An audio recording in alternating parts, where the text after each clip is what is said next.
portuguesa fica bem, pão e vinho sobre a mesa. E se à porta humildemente bate alguém, senta-se à mesa com a gente.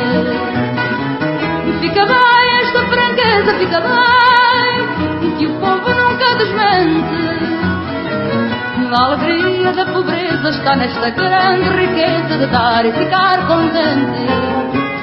Quatro paredes caiadas, um cheirinho a alecrim, um cacho de uvas doiradas, duas rosas no jardim, o São José de azulejos, mais o sol da primavera, uma promessa de beijos, dois braços à minha espera.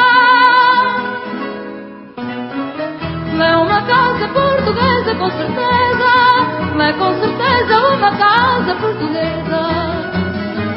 No conforto pobrezinho do meu lar, à fartura de carinho, e a cortina da janela o luar, mais o sol que bate nela.